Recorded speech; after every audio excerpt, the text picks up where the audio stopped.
Welcome back to Wisconsin Family. We're on location today at Hansen and Sons Chimney and Fireplaces, and joining us right now is Greg Roteik. Thanks for joining us, Greg. Thank you. Yeah. Now, people love the way their fireplaces look, the way they feel. There's a big safety issue, and that's a big part of what you guys do. So let's talk about that today. Sure.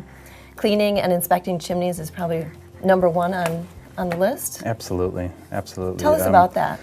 Annual inspections are definitely recommended by the Chimney Safety Institute of America, and annual inspections, and we try to clean them as necessary. If there's anywhere from 1/8 of an inch of buildup of creosote or more, we try to remove that from the fireplace system. Yeah, if you let these things go, it can become quite hazardous. It can be deadly, even. Yeah. It can cause some serious property damage. Chimney fires are really no laughing matter, and it's a very, very common occurrence, more so than one would think, actually. And the maintenance is actually not that tough to have a guy like you or your company come in and. No, it's a process that we've been doing for a long time, and the technologies keep changing, but the process is still pretty much the same. A little maintenance goes a long way. Yeah. And you mentioned creosote. What is that, and why is it so important that that's regularly inspected? Well, in the fireplace industry, the creosote end of it is it's kind of a byproduct of that of the wood burn. So the smoke will actually leave a deposit on the inside of the whole system. The problem with it is that that creosote buildup is flammable. It's very, very flammable. Oh, wow, actually, is a flash point of 451 degrees. So we're talking about the same temperature as paper burning. Wow. So it's very, very easy to set this stuff on fire. Wow. And when you've got a lot of that built up in a system that you're introducing fire to, it can become pretty hazardous. Right, I can and imagine. it's one of those things that's definitely out of sight, so not a lot of people are even aware of it. Right. It can be pretty hazardous. So some of the damage can occur and a homeowner might not even know. You mean like to the masonry? Absolutely, yeah, and that's part of the problem. Even if when the creosote does catch fire, that's what we would call a chimney fire, basically. And I know a lot of people have heard that term before, but approximately 20% of people that have had a chimney fire actually know they've had one. There's still an 80% of people that have no idea. Yeah. So you're in a position where damage is done to a system that's very susceptible to heat affecting it. It can cause some real problems. Yeah, damage and expense, I would presume. So It can be. I mean, if you're burning a section of your house down, that can be pretty costly. Yeah. an ounce of prevention. Absolutely, Yeah, absolutely. yeah. Wow. So what about gas fireplaces? I mean, do they have creosote buildup? I mean, obviously they need to be cleaned still regularly, but do they have the creosote buildup? Not a creosote buildup. Some can get a little sooty. Okay. The actual gas byproduct of the burn will create a little bit of buildup, but Okay.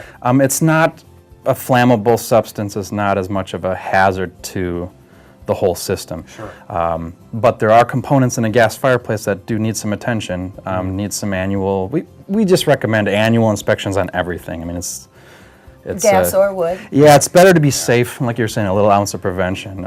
But there are components on these gas fireplaces that do need some cleaning and some attention, some refurbishments. We also like to check a lot of connections, test a lot of components just to make sure everything's still working for you. I think that's good for people to hear because when we think of the gas fireplaces, we love the convenience. They seem Yeah. so easy, so clean. So it's interesting to hear that they actually need a little checkup now. A little and again, TLC too. on everything, yeah. Right, right. Absolutely. A lot of people are converting. Oh, I got to admit, I love the smell of the burning wood, but Yes. a lot of people are converting to gas. Can you tell us a little bit about why? Well, although a lot of people do miss that smell of wood and the crackle of wood, but I think a lot of people are relying more on efficiency nowadays. The gas inserts in gas fireplaces have a really high efficiency ratings, and they also provide a lot of heat for the home, and it's easy. I mean, you're talking about touching a couple buttons on a remote control, and we all know what remote controls are like.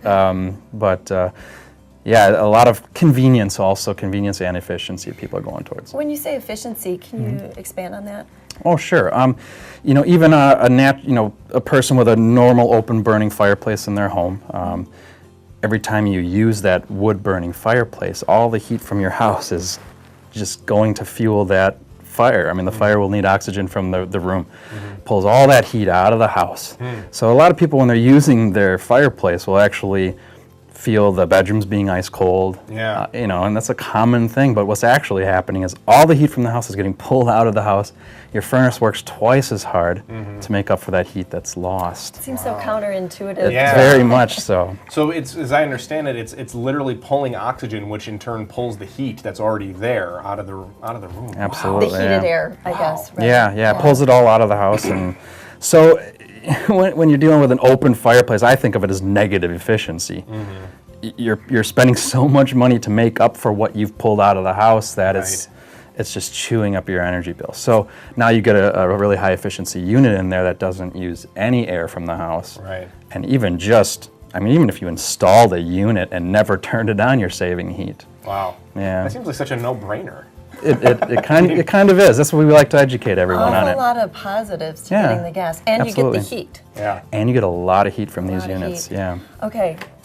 Well, let's talk a little bit about like the look of the fireplaces. We have just about 2 minutes left, but you know, I think a lot of people, as you said, you know, they like the crackle of the wood and everything and the flames. Do current gas fireplaces have fairly realistic looking flames that to look like burning wood? Sure. Yeah, the technologies have come a long way, I believe. And I've been in the industry long enough to see some of the older units. And they had some great ideas when they were first coming out with these things the past, X amount of years, but now the technologies have gotten so great. I mean, there's embers involved that, definitely twinkle and flash, and the flames they're gorgeous. They look great. Wow. A lot of people will come into our showroom and do double takes because they think it's a wood-burning appliance, and it's not. It's gas, so they're great. So you guys do maintenance on both the gas and the wood, and you sell these as well, the gas? Yeah, absolutely. We try to make it as, we try to make it everything available to everyone, come into a house if there's any problems with a system. A lot of people like to upgrade. Instead of sinking money into a system, like we said, that wastes a lot of money, we like to try to steer people into a direction that's going to work well for their home. Convert it over. You can use the same sort of hearth, but convert it to a gas? Yeah, you use the same area. The open fireplace, we can put inserts into it, and we deal with the gas concepts, and we also deal with the wood inserts that if people really want to stay with wood, they can still. Okay. So, Greg, we're obviously heading into the warmer months here. Is now a good time to get some of this work done? I mean, people probably aren't thinking too much about their fireplaces, but is now a good time to still get some of that work done? I think that now is a great time. Once we start getting into the colder months, I mean, we're out of it now, but we're hopefully out of it now.